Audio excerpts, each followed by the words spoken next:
Bismillahirrahmanirrahim. Assalamualaikum warahmatullahi wabarakatuh. Bertemu lagi dengan Umi Nini Gawat dalam Sirah Nabawiyah, bacaan kisah Nabi besar Muhammad SAW, bagian yang ke-79. Alhamdulillah wa syukurillah wa salatu wassalamu ala rasulillah wa ala alihi wa sobihi wa ma wala wala hawla wala quwata illa billah. Asyhadu alla ilaha illallah wahdahu la syarikalah wa asyhadu anna Muhammadan abduhu wa rasuluh.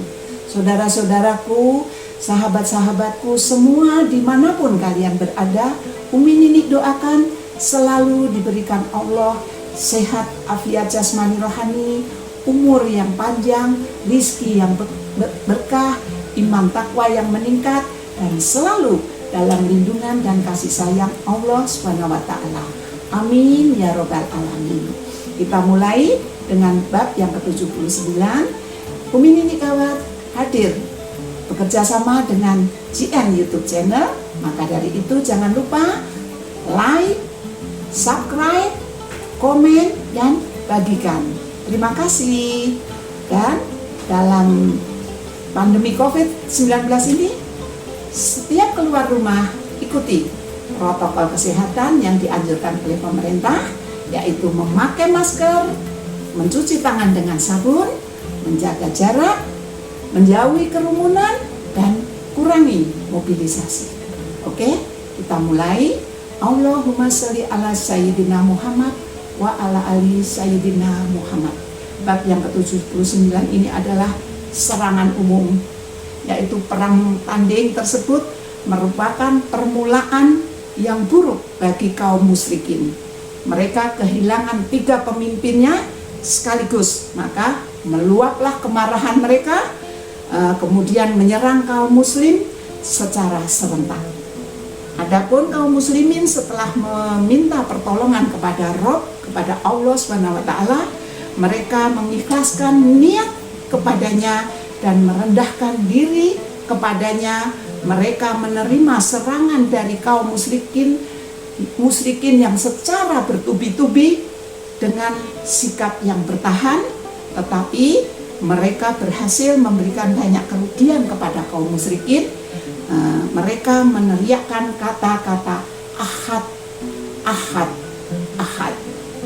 Rasulullah SAW memohon pertolongan kepada Rabb-nya, kepada Allah SWT. Rasulullah SAW sendiri sekembalinya dari mengatur barisan, beliau memohon kepada Allah, pada Rabb-nya, pertolongan yang telah dijanjikan, yaitu dijanjikan oleh Allah. Beliau berkata, wahai Allah, tunaikanlah apa yang telah Engkau janjikan kepada aku. Wahai Allah, sesungguhnya aku memohon janjimu.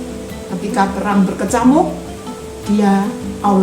Rasulullah SAW berdoa, ya Allah, kalau pasukan kaum muslimin ini sampai binasa hari ini, Engkau tidak akan ada lagi disembah lagi oleh manusia, wahai Allah. Jika Engkau menghendaki, Engkau tidak disembah lagi setelah ini. Beliau bersungguh-sungguh dalam memohon, sehingga selendangnya jatuh dari pundaknya. Kain itu pun kemudian diambil oleh sahabatnya Abu Bakar As-Siddiq, disampirkan lagi ke pundaknya. Seraya beliau berkata, wahai Rasulullah, cukuplah permohonanmu kepada Rabb-mu. Kemudian Allah mewahyukan kepada para malaikatnya, yaitu surat Al-Anfal surat 8 ayat 12. A'udzubillahi minasyaitonirrajim. Bismillahirrahmanirrahim. Ingatlah ketika Tuhanmu mewahyukan kepada para malaikat, sesungguhnya aku bersama kamu, maka teguhkan pendirian orang-orang yang telah beriman. Kelak akan aku jatuhkan rasa ketakutan ke dalam hati orang-orang kafir. Maka peganglah kepala mereka dan pancunglah tiap-tiap ujung jari mereka. Lalu Allah mewahyukan kepada nabinya secara silih berganti, tidak sekaligus. Maha benar Allah dengan segala firman-Nya. Pada hari Jumat 17 Ramadan, seorang pemuka Quraisy bernama Utbah bin Rabi'ah tiba-tiba berpendapat bahwa berperang sekarang tidak ada gunanya. Abu Jalal kembali mengamuk. Ia yang menjuluki Utbah sebagai penakut. Pertengkaran itu terlihat dari jauh oleh Rasulullah SAW dan pasukannya. Perlahan-lahan keyakinan mereka akan pertolongan Allah Subhanahu wa Ta'ala semakin kuat. Pendapat Utbah dibicarakan secara kilat oleh para pemuka Quraisy, merasa malu jika mundur setelah berhadapan. Para pemimpin Quraisy memutuskan untuk maju bertempur. Apalagi saat ini pasukan Quraisy jauh lebih banyak dengan persenjataan yang jauh lebih kuat. Seorang penulis sejarah menyebutkan bahwa saat itu datanglah iblis yang menyerupai wajah Suraqah bin Malik, pemimpin Bani Mudlij bersama puluhan anak buahnya. Nah, iblis berkata kepada para pemuka Quraisy, "Jangan takut memerangi Muhammad dan para sahabatnya. Ayo maju terus. Kalau kamu kalah, kami akan membantumu dari arah belakang." Tiba-tiba malaikat Jibril turun dan mendatangi iblis dengan cepat. Seketika itu juga Suraqah gadungan dan anak buahnya melarikan diri, dan seorang Quraisy berteriak heran, "Hei, hendak kemana engkau, Suraqah? Hei, katanya engkau akan membantu kami. Bukankah engkau tadi hendak membela kami? Mengapa engkau sekarang hendak pergi dari sini?" "Sudahlah," jawab iblis gusar, "aku melihat sesuatu yang tidak engkau lihat." Setelah itu kedua pasukan pun saling berhadapan. Hari itu adalah hari Jumat 17 Ramadan. Rasulullah SAW bersabda, "Demi dia Allah SWT yang memegang hidup Muhammad, setiap orang yang sekarang bertempur dengan tabah, bertahan mati-matian, terus maju dan pantang mundur, lalu ia gugur, dan Allah akan menempatkannya di dalam surga." Semangat pasukan pun melambung. Kekuatan iman yang diberikan Allah kekuatan iman yang diberikan Allah itu tadi merupakan kekuatan yang sangat besar. Jadi Allah memberikan kekuatan yang lebih dari apapun. Walau demikian, beberapa orang pahlawan Quraisy menunjukkan keberanian mereka. Geram akibat tidak mendapatkan air karena sumur-sumur yang ada telah ditutup oleh kaum muslimin. Seorang pahlawan Quraisy bernama Aswad bin Abdul Asad al-Makhzumi keluar dari barisan seraya berucap, "Aku bersumpah demi nama Tuhan, akan kurusak semua kolam-kolam mereka. Jika tidak dapat melakukannya, lebih baik aku mati." Dengan tangkas Aswad berlari ke kolam kaum muslimin. Bilal, di dalam pertempuran sengit itu banyak sekali sesama saudara harus saling berhadapan. Namun saudara yang satu muslim, yang satu musyrik. Walaupun saudara, dia tetap bukan saudara.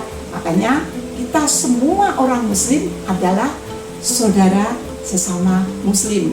Ukhuwah Islamiyah, ya. Nah, jadi semua itu tadi sesama itu berhadapan, saudara-saudara mereka yang dari pihak Quraisy. Namun beberapa pahlawan yang imannya telah begitu kuat tidak lagi peduli dengan siapa mereka berhadapan. Jadi beberapa orang pasukan muslim menahan pandangannya agar tidak mengenal saudara-saudaranya itu, karena yang dari Mekah tadi, orang muslim tadi saudaranya, tapi dia belum masuk Islam. Mereka menyadari apabila mereka baru melepaskan kesempatan untuk merobohkan musuh di hadapannya musuh itu bisa membunuh tentara Islam yang lain. Padahal saudara Muslim itulah yang seharusnya mereka bela melebihi saudaranya sendiri yang sedarah. Umar bin Khattab berhadapan dengan pamannya sendiri dan berhasil membunuhnya. Ali bin Abi Thalib berhasil membunuh beberapa orang saudaranya. Abu Ubaidah bin Jarrah berhadapan dengan ayahnya sendiri. Sedih ya, ayahnya musyrik, anaknya muslim berhadapan berperang. Abu Ubaidah mencoba mengingatkan agar ayahnya pergi menjauh, tapi sayang sang ayah malah berdiri menghadangnya dengan pedang terhunus. Mereka kemudian bertarung dan Abu Ubaidah berhasil mengalahkan ayahnya sendiri. Bilal bin Rabah menemukan bekas majikannya yang bernama Umayyah yang telah menyiksa Bilal sebedemikian itu waktu itu. Dan itu namanya Umayyah bin Khalaf yang dahulu pernah menyiksa Bilal habis-habisan. Bilal mendekat dengan cepat, melihat mata Bilal yang menatapnya dengan sangat tajam. Umayyah ketakutan. Kemudian ia meminta perlindungan seorang sahabat Rasulullah yang bernama Abdurrahman bin Auf. Di Mekah dulu Abdurrahman adalah sahabat baik Umayyah. Abdurrahman pun melindungi Umayyah dan hendak menjadikannya tawanan perang yang sudah menyerah. Namun Bilal memprotes sambil berteriak, "Saudara-saudara muslim, ini dia yang bernama Umayyah bin Khalaf, si gembong kekafiran." Saking sakit hatinya Bilal. Umin ini juga terharu karena Bilal bisa bertemu dengan orang yang pernah menyiksanya dahulu, ya. Makanya di dalam kehidupan kita jangan saling menyakiti. Suatu ketika kita akan bertemu, kita bersaudara, berbuat baik agar kita bahagia di dunia dan di akhirat, ya. Orang-orang yang dahulu pernah disiksa Umayyah berlari mendekat. Mereka memprotes tindakan Abdurrahman bin Auf.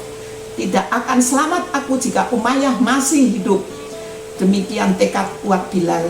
Akhirnya Umayyah menerima tantangan Bilal untuk berduel. Keduanya bertarung dengan pedang terhunus. Bilal berhasil menusukkan pedangnya ke celah baju besi Umayyah dan mengalahkan dia. Itulah pertolongan Allah Subhanahu wa taala kepada kaum muslim yang sabar, yang iman takwa, yang menyembah Allah, yang mengikuti perintah Rasulullah.